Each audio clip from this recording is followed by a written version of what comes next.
Welcome to another Expert Exchange. I'm Elizabeth Hack, this is Canine Care Hub, and I am so excited to be bringing you Rob Fellows.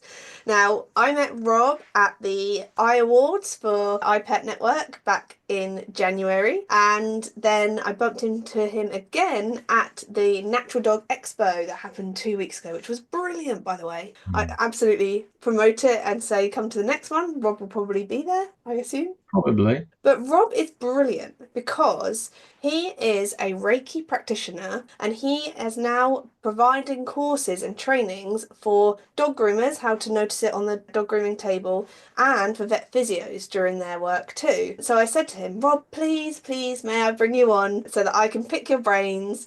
And it's just such a privilege to be able to speak to people that care and look after for therapists just as much as I do. And also, we're in our micro strategies for animal therapists marketing 12-week at the moment. So, timing has worked out well, which I love it. The universe always delivers. And I mean, is that an energy thing, Rob? That feeling of the universe always delivers? Let's start there, maybe. Well, I agree entirely. I think we have to believe in the universe and we have to listen to the messages the universe gives us. I think it's always giving us messages and guidance. And, we have a choice, don't we? Either we can ignore it and move on, or we can think, hang on, maybe there's a message in there from the universe. I'll take that message because it's meant to be, as you say, meant to be. And Reiki is all about energy as well, and that's what it's all about, very much So, so. let's start this from where it began. How did you get into Reiki? Ah, right. Okay. Well, this was a chunk of years ago, 1999, actually. And my back was giving me some trouble. I've got quite an arched back. That's why my stomach sticks out. And that's my excuse. And I do it. So somebody had said to me, "Hey, have you had some Reiki?" And I said, "Well, I don't know what you mean. Never heard of it. What is it?" And they said, "Well, come along to this person's house." And I found myself lying on this therapy bed with people placing their hands on me. It was what they called a Reiki share. So there are a number of people who could do Reiki there, and they wanted folks to go along and for them to practice on. So I was one of them, and it felt really warm. The feeling of their hands just gently placed on my body was really warm and inviting and therapeutic. It just felt great. And so I got off that therapy bed, and my mobility had improved in my back, and the pain had subsided. And at the time, I had a Springer named Joe, and he was arthritic, so his paws were all kind of gnarled, and swollen, and he had to flick them when he walked. And he wore a leather shoe that had been prescribed from his vet, and he was on Metacam and so on. And I thought, if that Reiki's helped my back, maybe I can help my dog. So I sought out somebody who I could learn Reiki from and did just that. And then that was the start of my journey. And like I said, that was 1999. I'm not trying to profess that Reiki will cure arthritis. And I think we'd all agree nothing will cure arthritis, whether it be in an animal or in a human. But my thought was, if I can just help with his mobility a bit, if I can help to reduce some suffering he might be feeling, then to me that's worthwhile. And that was how I started. That was me starting Reiki back in 1999. So it was all about learning it to help dogs. Primarily, my trigger was to help Joe. That's what I wanted to do. And I thought, well, actually, if I can help my back as well, that's going to be a good thing. So, because you can actually give Reiki to yourself. And in fact, you should. If you're a Reiki practitioner, you should give Reiki to yourself. So, it's not all about dogs. In fact, what's really interesting, Elle, is that when I train people who are either dog groomers or work in veterinary or whatever, in fact, they will sometimes say to me, "Oh, I'm only interested in helping dogs." Oh, yeah, that's great. That's cool. But then as they progress, once they open their mind to it, and they then start to say things like, "Actually, my mother's got a bit of a back problem. I'm going to help my mother." Or my neighbour's just come out of hospital. She's had a hip replacement. I'm going to help her as well. And I'm going to help my friend's dogs. And my friend's got a cat who's a bit anxious. I'm going to help. And the more you open your mind to it, then the more opportunity there is to help people with Reiki. I love that. We've actually on a recent Expert Exchange, I just connected with a Reiki practitioner that joined a chiropractic coaching group that I used to be head coach of and worked with her one to one really close. And she hasn't gone into the animal side, but Mm. she's got a lot of her students that have gone into the animal side. And I was telling this story on that episode. So if you've seen that episode, sorry guys, you're going to listen to it again on this one. So I originally found out about practical healing in animals through touch when I was working with a young horse, and someone came out and did tea touch on the horse. Yeah. And honestly, his name was Mac, and he was wild. He would, like, I hated birds, I hated the wind, I hated everything when I was riding him because everything would make him shy. And he was always wired, like in his stable. After this tea touch, he was just mellow and chill, Yeah. and he turned Yeah. into a whole different animal. You know, the amazing thing about animals is it's not a placebo effect. They either Yeah. are feeling something or they're not. They're not going, oh, you've said this and maybe I'm feeling that way, which sometimes when it's human healing, it's, oh, like, did that help? Or is it just that I thought that those hands helped me, so therefore it did help me? I think when an animal responds to care, it's just proof that that care works. Absolutely. Yeah. They haven't So, got the same agenda that us humans have, you know. So uh, life pressures. exactly, not as precious. But I find that a dog will present itself to me. So let's say it's got a problem with its rear end somewhere. It may well come to me and point its bum to me and lie down or sit there or whatever it might be. But they're presenting that part of the body where they've got an issue or a problem that Mm, they feel that Reiki can help. You know, but you can't say, "Oh yeah, I'm going to give you some Reiki." That's okay, isn't it? Because the dog's not going to understand what that means. But yeah. they can sense it. They can Mm, sense that positivity that only Reiki can do. You can't do any harm with Reiki, only potentially good stuff, which I like about that. You know, you can't do any harm. that's amazing. It's good. So, I'd love to know some stories. I want to hear some animal stories, some success stories. Yeah, let me tell you about one that is really close to me as it was a friend's dog. This dog has passed actually this year, age 12 or 13, I think. But the dog's name is Pepper.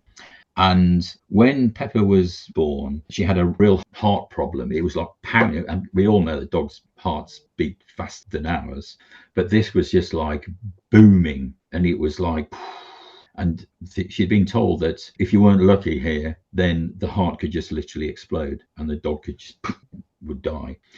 So her local vet worked on it and did a lot of work with her to try and bring things in a positive way. But again, she was told this could be a problem. So my friend called me in and said, "Can you come round and help Pepper?" So I went round to the home, and Pepper's heart was pounding. Like I said, pounding, pounding, pounding. It was just like scary, really.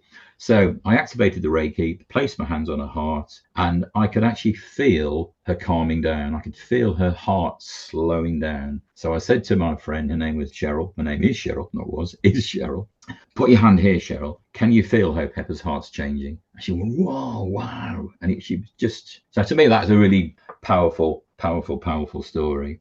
So that's one that I've worked with. But what I like is when I have my students who have benefits. And as you mentioned in the intro, I do a lot of work with dog groomers. So I've had a lot of dog groomers have completed my training. And primarily, I mean, and anybody who's a dog groomer will know that not every dog likes to be groomed. And for some of them, it's a trauma. And it could be different. I call grooming a process. Like you start with meet and greet and bath them, and then you dry them, and then you groom them. So at any part of that process, a dog might find that traumatic, especially the blaster, you know, the dryer. They don't like, a lot of them don't like that at all, do they? Yeah. And so I like it when I've got students who feedback and say, "Hey, I've had this dog in who normally I can't get anywhere near the face. They just try and bite me. I just can't do their face. But I've activated the Reiki, given them some Reiki, calmed them down, and now they'll let me groom their face." And I've got another one, just these things spring to mind as I'm talking. And another lady, she fed back to me and said that she's been giving a friend's dog some Reiki who had never been groomed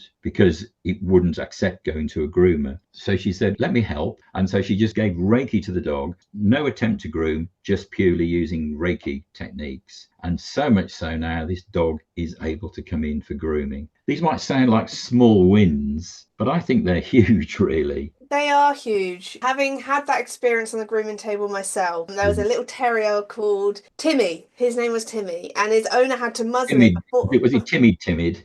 Oh, he was Timid, no, timid. he wanted to get me. He wanted to eat me alive. I loved Timmy, and his owner used to have to muzzle him before he even got to the front door. And throughout the whole groom, he'd snarl at me, and I knew I was safe because we had the muzzle. But I used to just love on him. Like I always say, and whenever I'm teaching someone how to groom, it's like it's the energy. Like when you're on my table, I'm in control, and this is why I'm really into finding out more about Reiki at the moment because the dogs feel the energy. And by within 6 months, I was able to. So it started off whenever he'd snarl about, "Oh, you smiling at me, Timmy?" And it was just Mm. love. I just loved on him, loved on him, loved on him. And in the end, I was able to first of all just trim a bit of hair through the muzzle. Like, oh, managed to do that without him freaking out. And then in the end, it was muzzle off, and I do the whole process with Timmy, and he'd enjoy coming in. The joy that brings you when you love dogs, pretty much. If you're on my channel and you don't love dogs, what are you doing here? Like we get into what we're doing because we love dogs. And then those wins, like, this is so many years later. That was probably 14, 15 years ago. And I'm still like, so passionate about Timmy. And it makes a huge difference because we don't get into what we do to stress animals out. We get Absolutely into not. we get into them because we love on them, right? So actually, by having another tool like Reiki in our toolkit, just can elevate it Absolutely. really. It's not Yeah, something yeah, that yeah, I've personally yeah. done, but I think I might need to come to one of your your sessions, Rob. Well, it's something that it's natural. So once you've been what's called attuned to do Reiki, that's the little process that I need to complete with somebody or on Mm, somebody, and that mm, triggers the natural ability to give Reiki healing. Once that's happened, I call it the gift of healing because then you've got that healing ability for the rest of your life. And the more you practice Reiki, the more you do it, the more intuitive you become. Therefore, you just feel you have to believe me on this. You just feel drawn where to put your hands I and do you can't believe always you. explain it. Well, I just Mm, felt the need to put my hand there. Okay, that's fine. And that's you becoming more intuitive with where you're drawn to want to try and help that animal or that person for that matter. So it's mm. great. As you've said, I use the same term that it's like another tool in your toolbox. And the same works in a veterinary field as well, because Oh, if you think about, we talked about dogs being anxious going to the groomers, but I know from my experience that all the dogs I've had disliked going to the vets. They mm. can sense it somehow, sense they're going to get messed with, I or think it's the whether it's the chemical smell, smell, the yeah, pheromones everyone and else gives off that's also, stressed. if we're saying about energy, you think that how many dogs have been put to sleep in the vets, including mine, Yeah, we all leave behind us. We all have energy and we all deposit energy as we go along. So, have you ever been in a room where you think, I don't like it in this room? I don't know why. The room's fine, but something not quite right about it. If you absolutely. have, and anybody watching or listening is the same, my take on that is that people who've been in there or animals who've been there have left behind some negative energy. Mm, So that could be another factor why a dog might go into the vets and sense that. They're very mm, intuitive, as we know. So they might sense that negativity and that unpleasant energy. So my dogs always hated going to the vets, mm. even though they're going there to try and get some treatment and to try and get some benefit. Same with Yeah. going to the vet. Same with going to the dog groomers. They're going there to get their hair cut, so their skin feels better, their hair feels better. Mm, But a lot find it sort of difficult. So in a veterinary field, again, you've got animals who are going there who are sick, who have had an operation, they're in recovery mode. Hopefully, they might be going for triage. All of it is on face value not pleasant for the animal, not pleasant for the dog, although the motive is to improve their health and their wellness. The fact that they're in pain or they're upset or they're anxious, or maybe the owners have made them anxious. I'm quite a firm believer that the owners are often the cause of dogs' stress and anxiety, the way they oh, behave, whether in grooming or in life training, generally. walking down the road, they feel the tension through that lead. It's that connection. It's Absolutely. yeah, I mean that's why I'm so passionate. I've done this first start of dog training, and it's training the humans, not really training the dogs. Absolutely. And I actually really love working with people and like teaching them how to relax. And maybe that's a T-touch thing as well. It's like stroking down the lead to calm down to the dog to make sure Yeah, there's that energy. loop. It's energy again, you see. Yeah. It's just transferring. If you're a groomer who's anxious, or if you're anybody working at the vets, whatever capacity, if you're having a bad day Mm, because you're stressed or you're anxious about something or you're worried about something, your animal's going to read that like a book. Yeah. Boom. We used to say Just in the our heat of the grooming day. clinic, if we had a dog at the start of the day that was chaos, we were like, oh, got a day of it now. We used to put plugins and stuff because we were Yeah, going with like pheromones that shows try and like recalm what's going on here, but they feel it. It can ruin a whole day. absolutely. I love the idea that if you're a dog groomer or vet physio or vet professional in some capacity, can we do something in this moment with this dog to help calm them down? So Absolutely. you've said it a few times, and I'm so curious. You talked about activating the Reiki. What is Yeah. that? Is that something we can you can explain? It's a very simple thing. In order to do Reiki, you have to be what's called attuned. I think I've mentioned that. You have to be attuned to Reiki. That's a process that I would perform with somebody to trigger their ability.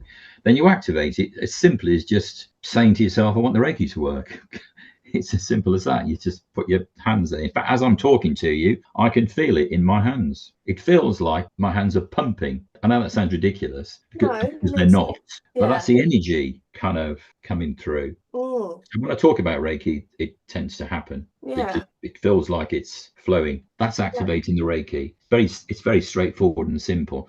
And this is why I said that the more that somebody who's been attuned to do Reiki, the more they practice it, the quicker that'll happen, the more obvious it'll be to that person. Oh, gosh, I can feel it. Mm. Ooh, yeah. I've personally had Reiki on me, so I know the like personal benefits that we can get it. Did you Let's feel be relaxed? yeah. Did you fall asleep? I Some don't people think do. I did, not with the first one. The second one, so originally that session was just, oh, this will be interesting, and it was someone I knew that did it. So I'm a bit of a chatter, as you can tell, that's why I do this kind of thing. So I think we spoke a lot, but that was like really interesting to hear why she got into it. She channels her Okay. mum, so she lost her mum, and there's something about the Reiki and the connection.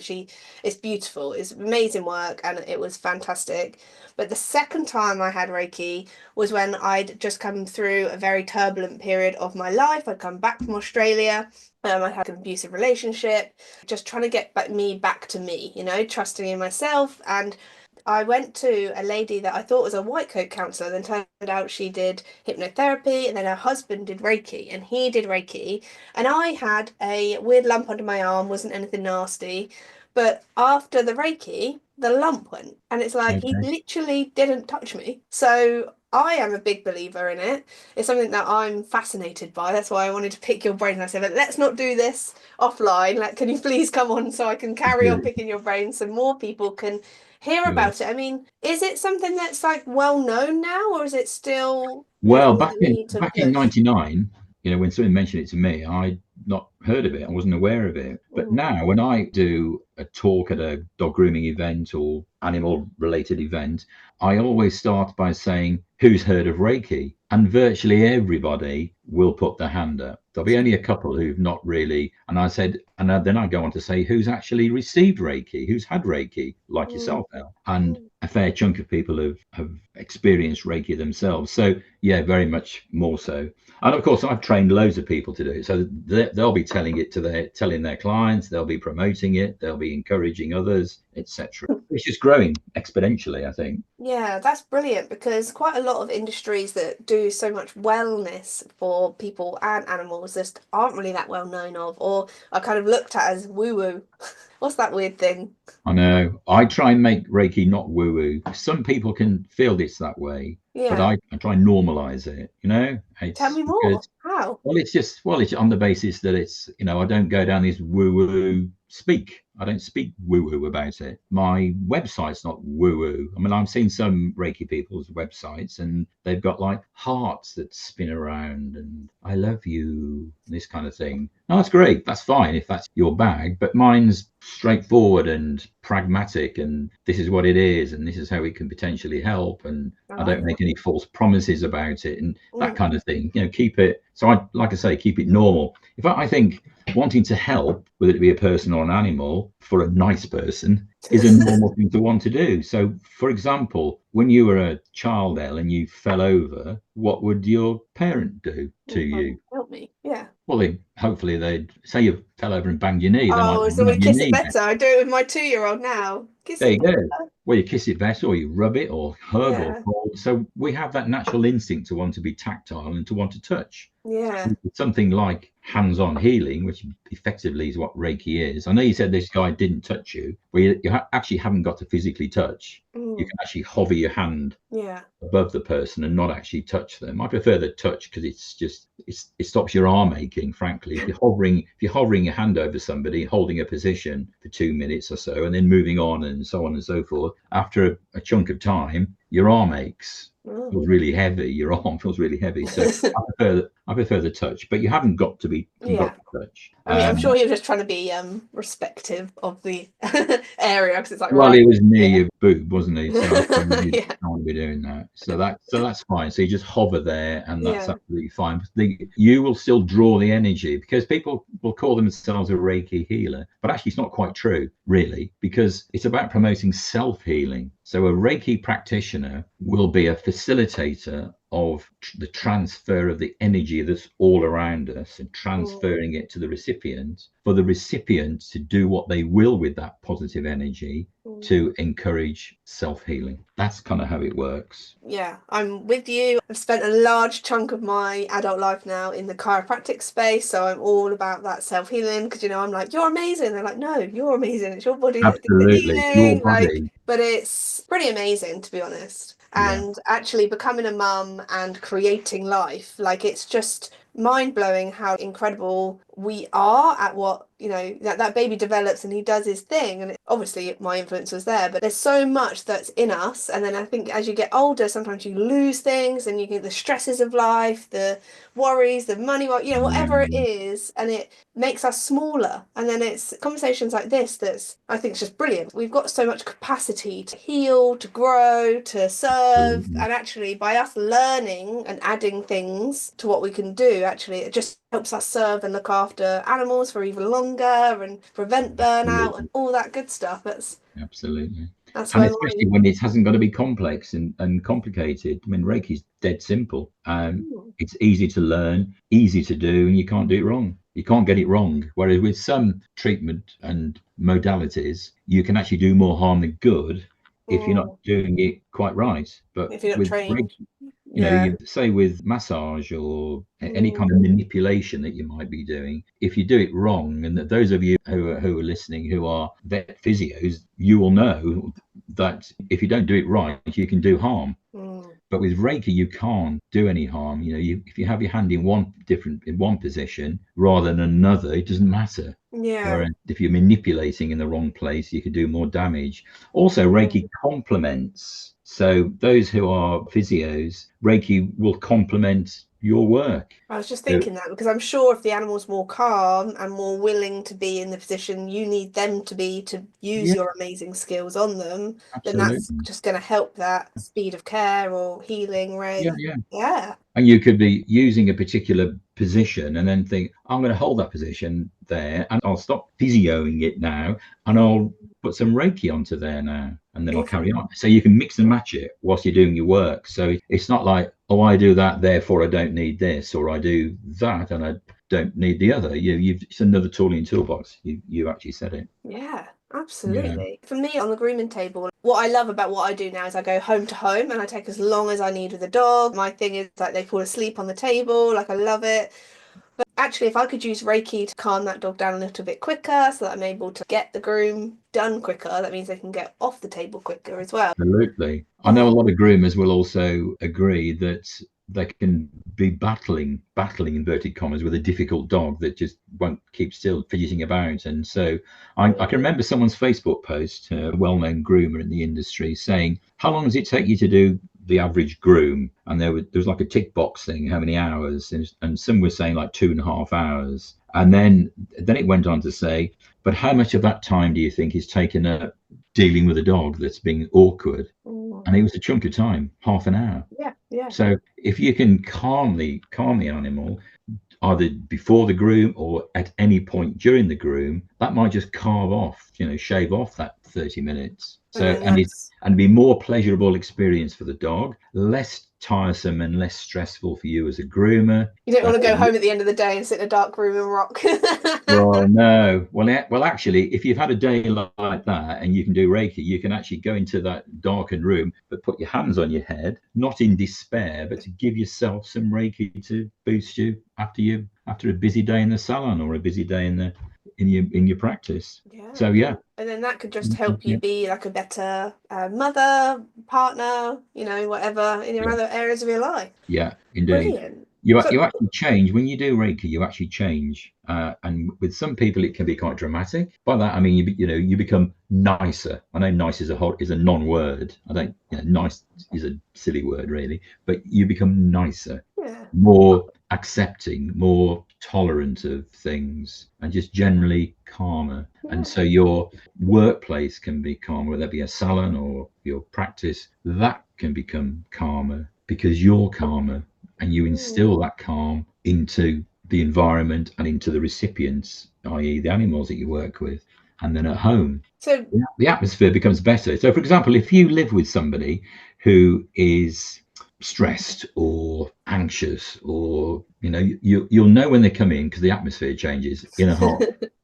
that's Oh me in no. our house. My Oh, that's partner you. is the calmest, Oh, wonderful human in the world. People come to his personal training.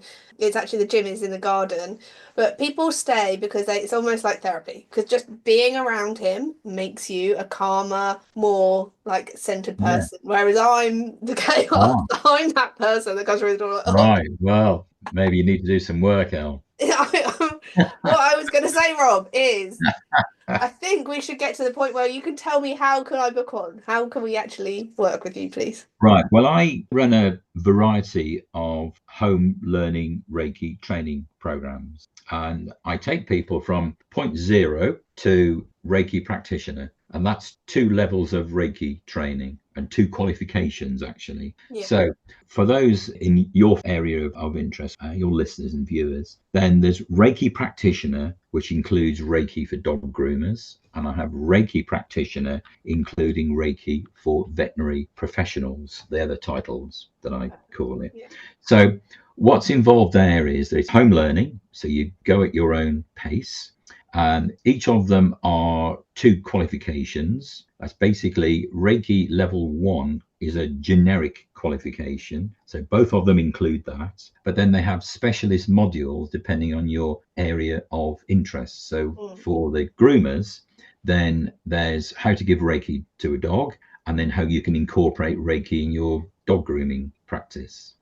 That's the level 1. And then there's level 2 in that package as well. For the veterinary professionals, same thing, Reiki level 1 generic. And in Reiki level 1 generic, you need to know how to give Reiki to a human and how to give Reiki to yourself. They're the fundamental component parts of Reiki level 1. Reiki on another person, Reiki on yourself. And I'll just chip this bit in before I forget. You should give Reiki to yourself, because if you think about it, you're acting as a conduit, passing on Reiki energy to the recipient, or you're offering it up for that person or that dog or that animal to take that from you. And if you're not in a good place, your body on a subconscious level is going to say, hey, I need that energy. I'm going to keep Serve it it from for empty cup. myself. And you won't pass that much of it on because you'll be keeping it for yourself. Your body says, oh, I need it. So for the veterinary professionals, Reiki level 1 generic qualification with added modules on how you can use Reiki on dogs, cats, horses, small furries, picking all the animals that haven't got farm animals in there, but you do the same as you would on a cow with a horse. They're similar size beasts, really. And then also there's a section on how you can incorporate Reiki within a veterinary practice. But that's kind of looking at triage with nurses and so on. But those who are on the call and listening, who are physios, well, you just adapt what I'm showing you in your physio work. So it's not as if it's like, oh, it doesn't include physio. Well, you just follow what I'm doing, really. And then both of them so that's Reiki level 1 qualification. And I issue 2 certificates with that. That's Reiki level 1 qualification. And then another certificate which shows that the person has been given guidance to work with dogs or to work with a variety of animals. That's 2 certificates. Then they go on to Reiki level 2. Reiki level 2 is known as the practitioner level. That involves another attunement, another remote attunement that the person would book a time slot. I use Calendly the same way that you do. So they Love book a it. time. They book a time slot with me for their remote attunement, both at level 1 and then at level 2. Level 2 is the practitioner level, as I mentioned. You get another qualification, another certificate, and as a Reiki practitioner, you not only get the title, but you also get the right to make charges for delivering Reiki services should you wish to do so. So therefore, anybody who's got their own grooming salon or with their physio work, if they want to, they can add Reiki as another charged for service. Or they I can see. incorporate it and they can put the price up a little bit and then say you get Reiki. Well, there's a various different ways that you can work the model, but you can bring extra income into your business. I also issue CPD certificates for both of Brilliant. those. I think it's Yeah. 15 hours in total for both. Oh, that's very handy. Yeah, so that might be of interest to those who've got to provide CPD evidence. For So, sure. I mean, Reiki is about practicing. You know, I can show you how to do Reiki. I can do your attunements. I can get you on it, doing it. You follow my guidance. On each of the trainings, there's a downloadable manual. Plus, I've also taken the manual, produced it into slides, done a voiceover. You can put that on an app on your phone. It's called Kajabi. It's my training provider. You can put that on your phone. You can have that in your salon, have that in your clinic. You can be watching what to do at any time you like. There we Brilliant. are.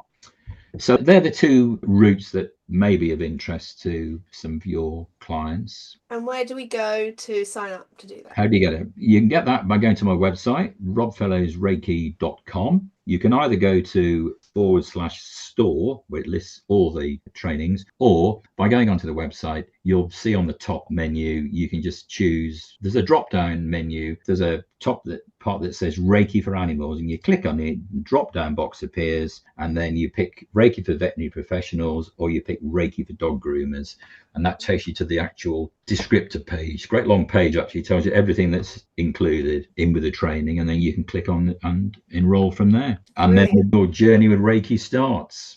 It's exciting. No, it's good. It's good. Well, I love it. Thank you so much, Rob. I could stand here and chat with you for hours, but time is always important with these things. So I'm going to pause us there and just want to say thank you so much for sharing all of that amazing information for us. I love how much you're serving people to serve dogs. So thank you for all of the work that you No, do.